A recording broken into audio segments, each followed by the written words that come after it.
आपल्या सर्वांची दखल आदरणीय शिंदे साहेबांनी येऊन घेतलेली आता फोन झालेला आहे.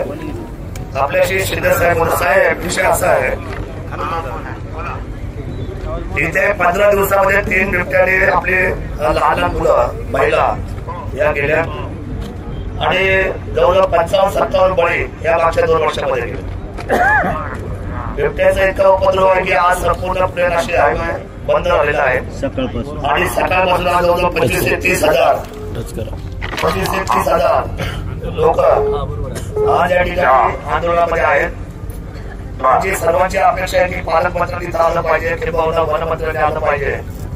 इथे कोणी दखल घेत नाही आणि मोठ्या संख्येने महिला आणि तरुण इथं आहेत. गाड्या जाळल्या गेल्या, परंतु आज आम्हाला भीती ही आहे की याचं वातावरण जर दखल घेतली नाही आपण शासनाने तर हा कायदा हातामध्ये जर गेला तर साहेब सगळ्यांना त्रास होईल. माझा अशी विनंती आहे आपल्याला की मुख्यमंत्री आणि तुम्ही इथे आता खासदार कोल्हे साहेब उपस्थित आहेत आणि आम्ही सर्वांनी आपल्याकडे एकच निर्णय मागतो की 2 दिवसाच्या आतमध्ये आम्हाला सर्वांना दिल्ली आणि महाराष्ट्र राज्य अशी समन्वयाची बैठक घेऊन आम्हाला कायमचा या महाराष्ट्रातून बिबटमुक्त करा आणि त्याची काय उपाययोजना राबवायची ती बसून सर्व लोकांना एक सेन्सिटिव्ह मीटिंग अतिशय जबाबदारीची बैठक आपण घ्यावी अशी विनंती मी सर्व शेतकरी बांधवांच्या वतीने करतोय. आपल्या सर्वांच्या काय म्हणते बरोबर आहे? तर हे सर्व ऐकतायत आणि आपला फोन बी स्पीकर पडलेला आहे.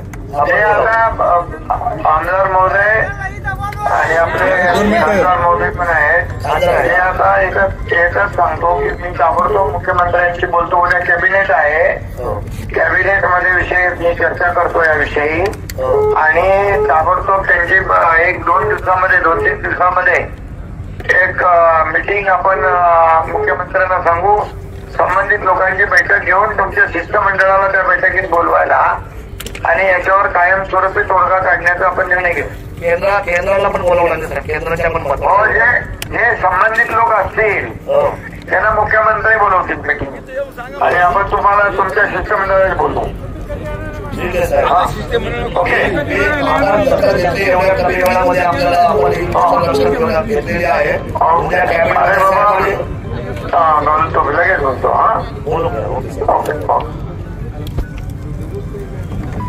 आदरणीय राज्याचे आता पुढे काय